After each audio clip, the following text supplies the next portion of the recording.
And hello again. Now, we just took a look at North Country culture. We want to take a look now at one of the subcultures that exists not only in the North Country, but everywhere. And that's the culture of poverty. Now, when we began our journey as cultural competence consultants some years ago, now, we recognized that culture was certainly not just about race and ethnicity. There were many other factors that defined culture. And one of those hidden cultures is often the culture of poverty. Now, people who particularly are living in generational poverty sometimes are misunderstood. And sometimes judgments are made on characteristics that in reality are strengths of people who are living in poverty. And so we want to take some time now to take a look at the culture of poverty. Now, what does that mean and how do we define it? If you were in the room with me, I'd be giving you a quiz right now. So I'm going to read the quiz a little bit to you, certainly not the entire thing, but elements of it.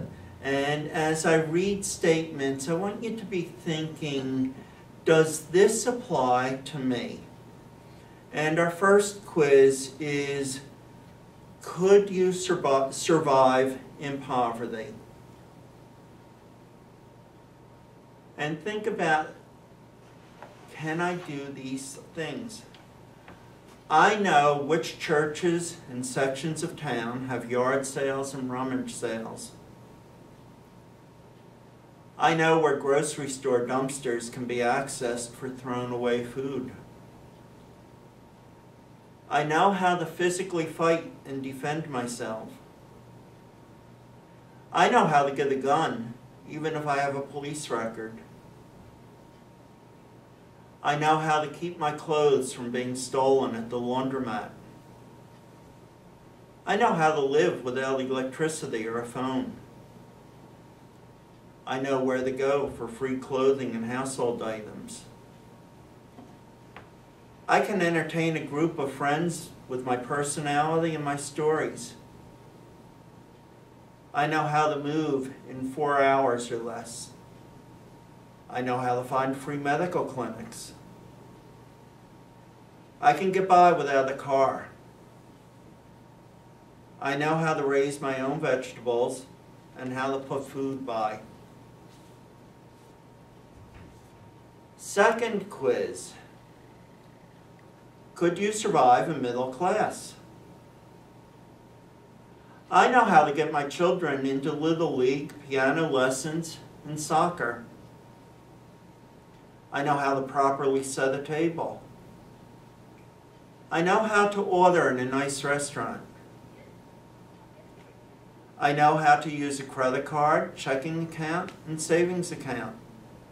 And I understand an annuity. I understand term life insurance, disability insurance, as well as house insurance, flood insurance. My family spoke with me about attending college, and several family members in my parents' generation went to college. I talked to my younger relatives about going to college. I understand the difference between principal, interest, and escrow statements on my house payment. I know how to decorate the house for the different holidays. I know how to get a library card. I know how to use all of the power tools in the garage.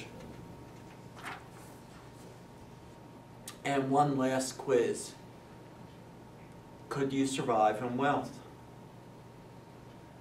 I can read a menu in French, English, and at least one other language. I have several favorite restaurants in different countries of the world. I know who my preferred financial advisor, legal service designer, domestic employment service, and hairdresser are. I have at least 2 or 3 screens that keep people whom I do not wish to see away from me. I fly in my own plane, the company plane, or a Concorde. I know how to enroll my children in the preferred private schools. I am on the board of at least 2 charities. I support or buy the work of a particular artist. I know how to read a corporate financial statement and analyze my own financial statements. Now, while those quizzes aren't based in scientific fact, they're intended to be playful, they are based on the realities of people's lives among the different classes. And I suspect that for those of you watching this presentation, the quiz where you would have had the most check marks would have been middle class. The vast majority of people in this nation are middle class, and we need to look at that as a bell curve. And so the majority of the population are in the center of the bell. But we have people who live in poverty, and we have people who live in extreme wealth. When we're speaking wealth for the purposes of this discussion, we're looking at generational wealth that's tremendous. We're looking at that 5% or less of the population, the Cabots and the Lodges. We're not looking at upper middle class. And when we're looking at poverty, we're looking at generational poverty. Those folks who have been brought up in poverty, whose parents and grandparents also lived in poverty. Now, many of us do experience situational poverty. Most of you listening to this presentation are probably students right now, and I'd be willing to venture that you're living in situational poverty. But you have all the survival skills of middle class, and that's what's enabling you to not cope with the current situation that you're in. Most of the data that I'll be dealing with in this presentation comes from an educator and psychologist, Ruby Payne. Now, Ruby Payne is an educator from Houston, Texas. And one of the things that Ruby was extremely concerned about was the number of children in poverty that were failing in school. As a classroom educator, she intrinsically knew that these children were no less intelligent than their peers, and was really struggling to figure out why they were not succeeding in school. And she began a lifelong quest to look at the impacts of poverty on people's lives. And what she was able to do was come up with some parameters that really do define class and define the culture of those classes.